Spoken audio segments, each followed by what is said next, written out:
Ah, c'est bon. Ok, on est parti. Bonjour à tous, on est sur le deuxième épisode de l'atelier FAST, un programme court où on va soit répondre aux questions, soit aborder quelques sujets. Et aujourd'hui, Raph, de quoi on va parler? Aujourd'hui, mon cher Jean-Marie, on va parler de l'aérobie. Ok, qu'est-ce que l'aérobie, mon cher Raphaël? L'aérobie est un système énergétique utilisant principalement comme substrat énergétique, enfin, utilisant l'oxygène, pas comme substrat, si on veut être technique, mais avec intervention de l'oxygène. Ok, alors on va expliquer un petit peu pourquoi on a décidé de parler de l'aérobie, parce qu'on a eu quelques demandes concernant la capacité à développer dans des programmes les capacités d'endurance. Ouais, basiquement, on nous a demandé comment développer le cardio. Ouais. Donc c'était quoi les basiques et du coup on voulait en parler un petit peu parce que c'est vrai que ça fait parler un petit peu les bases. Ouais, c'est Personne. ça, et par développer le cardio, on a estimé comprendre que vous parliez de développer l'aérobie, parce que c'est vrai que développer le cardio, c'est assez large en fait. Par définition, développer le cardio, c'est quand le cœur monte. Le cœur monte sur plein d'efforts différents. Il peut monter sur un effort très court, très intense, donc lactique. Il peut monter sur des intervalles un peu mixtes entre aérobie et lactique. Il peut monter sur plein de domaines de temps. Mais voilà, on s'est mis d'accord pour dire que ce serait plutôt l'aérobie qui vous intéresserait. Donc développer basiquement sa caisse, quoi, Ouais. grosso Et modo. puis ça peut parler à plusieurs personnes, notamment les athlètes ou ceux qui programment. C'est ça. Et alors, on va c'est vrai qu'on va prendre pour exemple un peu le CrossFit aujourd'hui, Ouais. parce que c'est au-delà du fait que c'est une grosse base de notre audience, c'est un sport où bah, déjà le cardio est prédominant, où il faut être bon sur plein de trucs, Ouais. même niveau cardio, il faut être bon sur du court, sur du long, etc.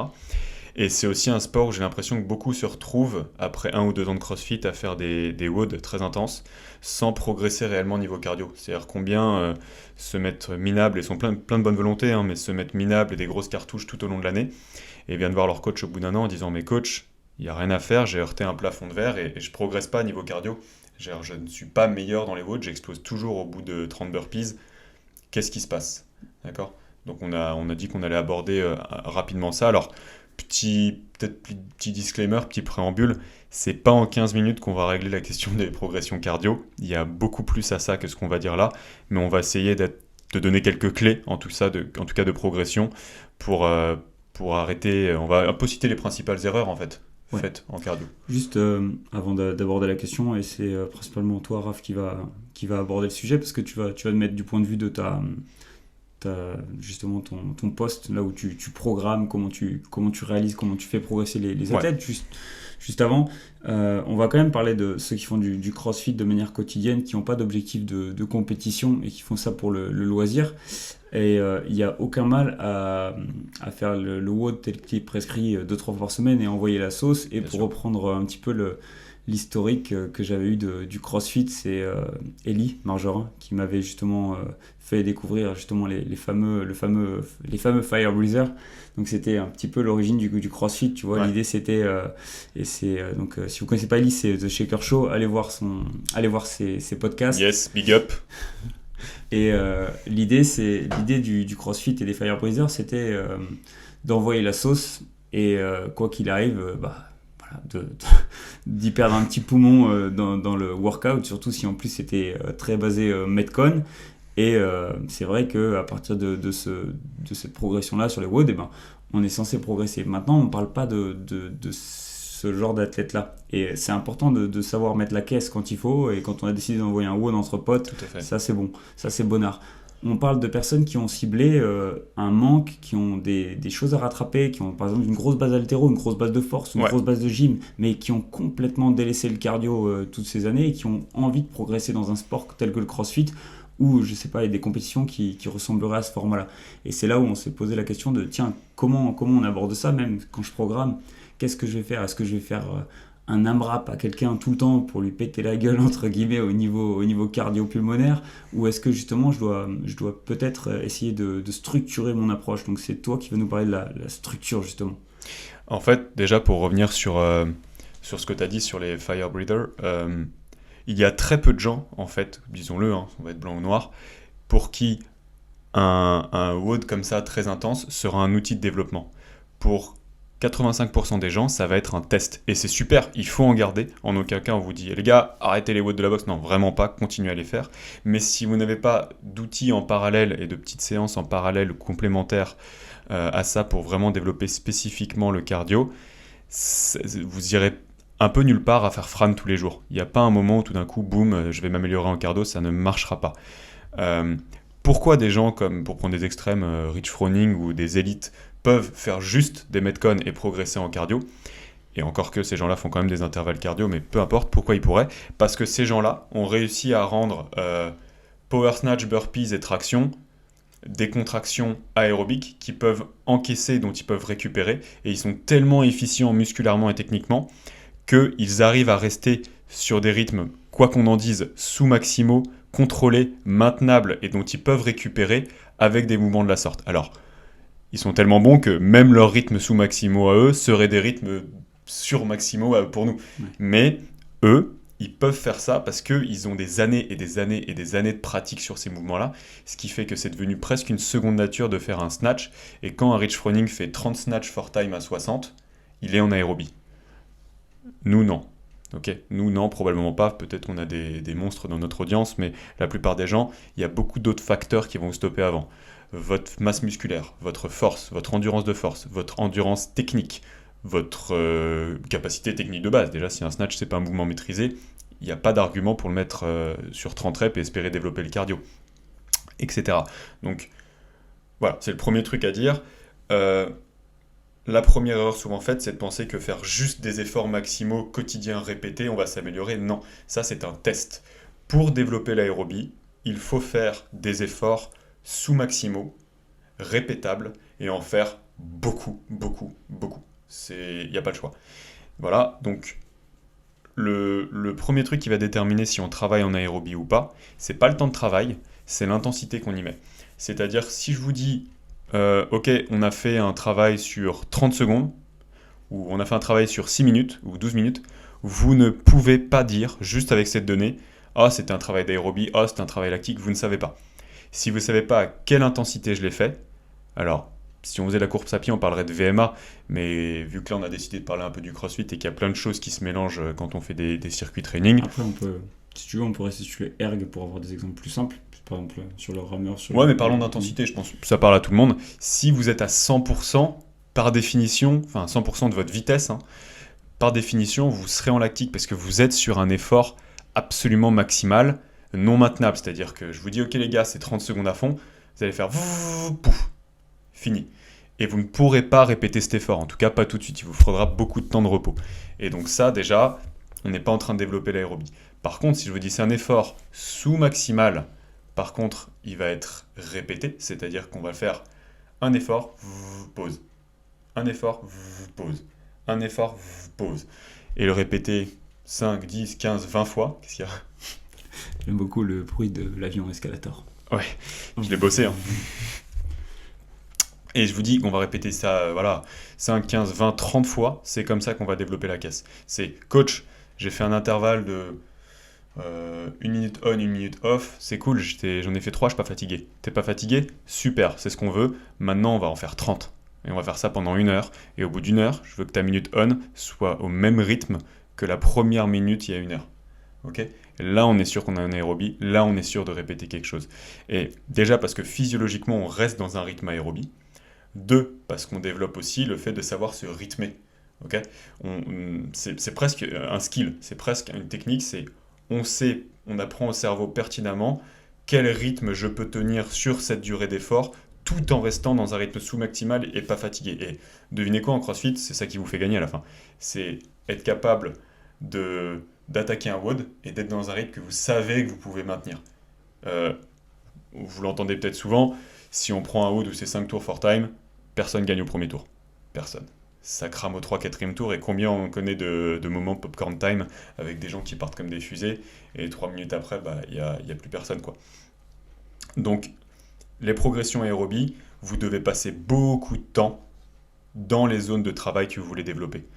Et la dernière chose, enfin pas la dernière, mais une autre chose avant de te passer le relais, c'est pour bénéficier et exprimer pleinement ce qu'on appelle de la PMA, donc la puissance maximale aérobie courte, c'est-à-dire rester en aérobie, mais sur des temps genre 30 secondes, 45 secondes, 15 secondes, enfin des temps très courts, mais en restant en aérobie, vous devez passer par développer l'endurance aérobie d'abord. C'est-à-dire, quelqu'un qui n'a pas de base aérobie, on ne peut pas juste lui dire oh, bah fais du 30-30, ça va aller. Non. Si cette personne-là ne sait pas ce que c'est de se rythmer sur 1 heure, 3/4 d'heure, une demi-heure, 20 minutes, 15 minutes, 10 minutes et n'a pas pratiqué ces intervalles-là, si on le jette dans du 30-30 comme ça, il va développer des compensations, il ne saura pas se maintenir et il peut en faire, il ne va pas mourir, mais il ne bénéficiera pas pleinement de cette progression et il ne pourra pas exprimer pleinement une puissance aérobie maximale dans ces durées-là. Donc il faut passer par un peu de long à un moment. Donc par exemple, tu commences à programmer pour un athlète qui a besoin de progresser sur, on va dire, un erg. C'est facile à se représenter. Bon, la technique maintenant, elle est plutôt réglée. Et on va partir sur un exemple comme le rameur. Ouais. Au tout début de la programmation, est-ce que tu testes l'athlète d'abord ? Bien sûr. Et sur quel temps ? Tu vas par exemple lui demander de... Les tests, ils sont vraiment spécifiques. Les tests vont être vraiment spécifiques au niveau de l'athlète. Ok. D'accord. Prends des exemples. Parce que alors, ça, là je vais prendre des exemples, mais je vais citer un peu les sources quand même, parce que les tests que je vais citer, c'est pas les miens, okay. C'est les tests d'OPEX, d'accord. J'utilise les tests d'OPEX, au-delà du fait d'avoir suivi les formations, etc., parce qu'on a des standards dessus. Okay. C'est-à-dire qu'en gros, pour un athlète de tel poids, de tel niveau, je sais ce qui est bien, pas bien. Ouais. Et quand vous faites des tests, autant une programmation c'est individualisé, autant les tests, vous devez avoir toujours les mêmes, parce que vous devez être capable de dire ça c'est bien, ça c'est mauvais comme résultat. Si vous faites un test différent par athlète, vous n'avez pas de référence. Ouais. Donc, un test que je pourrais utiliser pour un intermédiaire / un peu confirmé, 60 minutes rameur. Okay. 60 minutes rameur, max de distance. Je l'utilise pour plusieurs raisons. Déjà parce que si vous estimez tester l'endurance aérobie, quoi qu'on en dise, vous ne pouvez pas travailler 12 minutes ou 15 minutes et dire « Ah, c'est bon, on a fait du long ». Non, il y a un moment où vous devez passer par ces durées-là. Okay. Et c'est un peu bizarre en CrossFit parce qu'on a le format des cours d'1 heure, fait qu'on va jamais dans ces durées-là. Et bien ou mauvais, c'est pas la question, mais si quelqu'un prétend tester l'aérobie et qui va jamais tester 1 heure de travail continu à un rythme maintenable, je suis désolé, tu testes pas la caisse. Ça ne marche pas. Autre chose, c'est que tu peux observer aussi le niveau de patience d'un athlète. C'est-à-dire que tu ne testes pas uniquement le résultat, tu testes aussi comment la personne va se comporter. Et au niveau de gestion de l'effort, est-ce que c'est un mec qui va faire fort, chuter, fort, chuter, fort, chuter, ou est-ce qu'il va maintenir ? Est-ce que c'est un mec à qui, au bout de 20-25 minutes, il va se passer un truc dans sa tête de « c'est trop long, je craque, c'est dur, c'est chiant ». Toutes ces choses-là, c'est des choses à observer aussi, le comportement de votre athlète là-dessus. Donc, sachant que si tu observes un gagnant d'une compétition purement aérobique, tel qu'un marathon, ouais. Même lui va avoir des variations de vitesse suivant le moment où il est dans la course et comment il se sent. Ouais. Donc c'est vrai que ça c'est intéressant à savoir. Bien sûr, après ces degrés de variation, ils sont quand même ils sont assez contrôlés, ils savent ce qu'ils font. Et moi, je te parle pas de quelqu'un qui fait ça en conscience, je te parle de quelqu'un qui ne sait pas ce qu'il fait, qui va avoir ces variations d'allure. Ouais. Tu prends un exemple, la plupart des gars que je teste sur des durées comme ça, plus ou moins longues, hein, on prend le 60 minutes rameur, il y a d'autres tests qui sont moins longs, plus longs sur différents ergomètres. Qui viennent de sports d'intervalle. Exemple, le foot US. D'accord. Des gars qui viennent de foot US. Le foot US, on dirait pas, mais c'est des matchs très longs et les temps d'effort moyens, c'est 5-15 secondes. C'est-à-dire que les actions, elles durent 5, 10, 15 secondes et est terminé, il y a une pause. Donc c'est un sport qui est alactique. Et bien ces gars-là, quand tu les mets sur ces trucs-là, alors sans parler de l'utilité de leur faire tester l'aérobie, mais juste par exemple, et c'est très dur pour eux de maintenir un rythme. Ils vont faire fort, fort, fort, repos, fort, fort, fort, repos, fort, fort, fort, repos, parce que c'est tout ce qu'ils savent faire. Okay.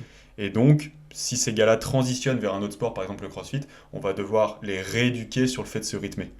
Donc la progression à l'aérobie, elle n'est pas juste physiologique, elle est aussi mentale et psychique. C'est-à-dire qu'on va réapprendre à ces gars à aller lentement pour durer et pouvoir survivre dans un WOD. Parce qu'ils vont péter au bout de 15 secondes sinon, parce qu'ils sont habitués à faire des efforts méga explosifs. Mais parfois, c'est pas ça les WOD de CrossFit. Alors, ils sont très forts quand il faut faire 30 cal for time. Par contre, si on part sur 20 minutes de je ne sais quoi, c'est plus dur pour eux. C'est plus dur. Donc, ces gens-là, on va devoir les tester. Donc, bref, un test comme ça nous donne un résultat. En l'occurrence, pour le rameur, il faut le convertir au poids de corps pour avoir un résultat fiable. Et après, en fonction d'où se situe l'athlète, tu peux savoir si, son système aérobie est bon. Donc on va assez vite progresser vers des progressions plus fortes, plus intenses, plus rapides, etc. Ou alors, il a un système aérobie tout moisi. Et dans ce cas-là, on va devoir refaire un peu du long. Donc oui, c'est des gens qui vont devoir se manger des intervalles de 30 minutes, 45 minutes, au moins un temps. Au moins un temps, et enfin, la physiologie est foutue comme ça. Et quoi qu'on en dise, ces gars-là ne s'amélioreront jamais à tenir 45 minutes, 1 heure avec des intervalles de 30 secondes on, 30 secondes off. Ça ne marchera juste pas parce que le rythme qu'ils ont sur ces durées très courtes ne se transfère pas à un rythme long, lent et constant qu'on peut avoir sur ces durées longues-là. Qu'est-ce que, Quel est l'intérêt de faire des séances longues et multiples? Du coup, qu'est-ce que tu vas demander à un mec de viser s'il fait plusieurs séances, par exemple, de ma séance 1 à ma séance 3? Qu'est-ce que j'ai dû améliorer? Sur quoi j'ai dû me focaliser ou qu'est-ce que j'ai dû tenter? Bah déjà, on va essayer de développer la patience. Ok. Première chose, la façon dont il aborde ces travaux-là. C'est-à-dire qu'il va se passer un truc, surtout pour les crossfitters, au début ils seront là, c'est chiant. Ok. C'est chiant. Et Alors- passer ça, par exemple, genre, t'as une métrique t'as une mesure sur tes 60 minutes. Ouais. À partir de là, toi, tu vas lui demander de refaire des temps longs sur les semaines à venir. Mais Ça dépend de son résultat, mais oui, c'est possible. en plus, ce que tu disais qu'il va devoir faire du long, quoi qu'il arrive, Ouais. pour apprendre à se comprendre, c'est ça? À se connaître et à Se se rythmer, connaître, bien ouais. sûr. Et du coup, est-ce que tu vas quand même fixer des objectifs sur les gros volumes qui vont arriver? Ouais. Ok, est-ce que tu peux nous en parler? Alors en fait, vous avez deux choix. Soit vous avez testé énormément de choses et vous savez exactement quel rythme vous voulez qu'il ait sur telle ou telle durée. Ça sera un peu long de rentrer là-dedans maintenant pour les calculs, mais ça vous donne des métriques. Soit simplement, vous pouvez commencer avec un athlète en disant, bon bah voilà, on va commencer, je donne vraiment un exemple, hein, Ouais. par un intervalle de 30 minutes. Tu vas me faire un rythme constant. On va se reposer 15 minutes et tu vas me le refaire sur 30 minutes. Et il faut que tu fasses la même distance. Et s'il s'écroule au deuxième, c'est que le premier n'était pas un rythme maintenable et répétable, donc on n'est pas dans le bon rythme. Ok. Ok. Donc je sais là, comme ça, 30 minutes on, 15 minutes off, 30 minutes on, ça paraît très long et les gens vont dire, mais j'ai pas le temps. J'ai pas le temps de rester 1h15 en plus de mon WOD à la boxe. Pas de problème. Je vous dis juste que ça coûte de développer ça. Maintenant, il y a des gens, juste ils n'ont pas le temps et on peut travailler sur des intervalles plus courts, moins de volume et s'en sortir. Ou alors, faire ok, tu vas travailler 30 minutes, on revient après-demain, tu me refais 30 minutes, il faut que tu me le refasses. Et voir comment ça s'améliore et voir s'il est maintenable. Donc ce que je vais essayer de développer au début, c'est être capable de tenir un rythme et devenir expert à ce rythme-là. C'est-à-dire que ces gars-là, peu importe que je le mette dans 30 minutes, au début ça peut être du rameur, mais ça peut devenir plus complexe, des circuits de rameur, planche, fente, traction stricte Ok. et bike erg. Et ces gars-là, sur 30 minutes, quoi qu'on leur mette dedans, ils deviennent experts à gérer ces durées-là. Et après, tu progresses vers des intervalles plus courts, puis plus courts. Et en fait, le fait de progresser vers des intervalles plus courts, parce qu'ils sont passés par ces progressions endurance, ils savent exactement le rythme qu'ils peuvent avoir sur des intervalles plus courts. Donc tu les éduques aussi. Ils disent, ok, j'étais à ce rythme-là, sur un intervalle long, c'est bien. Et bah ça veut dire que sur un intervalle rapide, Super ballon. sur un intervalle plus rapide, je peux être là. Et ainsi de suite, et ainsi de suite. Et quand ces gars-là, au bout de 1 mois, 6 mois, 2 ans de progression, on arrive sur des intervalles très courts, je prends des exemples extrêmes, parce qu'il y en a pour qui, oui, bah c'est long, et bah ils savent exactement le rythme qu'ils peuvent avoir, et c'est des experts à se rythmer. Et c'est ce qu'on voit sur les athlètes de CrossFit de haut niveau, c'est que c'est des gars, ils se connaissent tellement bien, quoi qu'on fasse, ils sont experts à se rythmer. C'est rare de les voir mourir quand on voit des vidéos d'eux s'entraîner. Ça arrive dans des épreuves. Ouais. Mais à l'entraînement, on les voit, c'est OK, let's go, 21, 15, 9, paf, paf, paf, paf, paf, top. Et ces gars-là, tu leur dis OK, on prend 5 minutes, on recommence. Tu peux être quasiment sûr qu'ils font exactement la même chose, ou presque. Parce qu'ils travaillent en aérobie la plupart du temps. Et on récupère mieux de l'aérobie en plus. C'est ce qui leur permet d'assumer un volume d'entraînement tel. C'est que dès qu'ils font un truc et qu'ils passent en lactique, ils sont éclatés.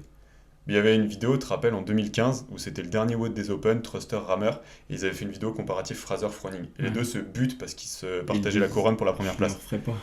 Et les Cette deux, vidéo, là, ils sont connus pour leur niveau d'entraînement, enfin leur volume d'entraînement de ouf, c'est-à-dire sur la journée ils s'entraînent 8 fois, et tu les vois derrière, genre, c'est fini, ils ont plus rien fait de la journée, parce qu'ils sont tellement poussés et passés en lactique, que le lactique t'en récupère pas pareil. Ils ont fini allongés sur le sol, l'autre il peut même plus monter sur un vélo, et derrière dans la journée, ils ont fait de la muscu parce qu'ils étaient complètement cramés. Ouais. Parce que si tu travailles en aérobie, tu peux en récupérer et assumer un volume d'entraînement.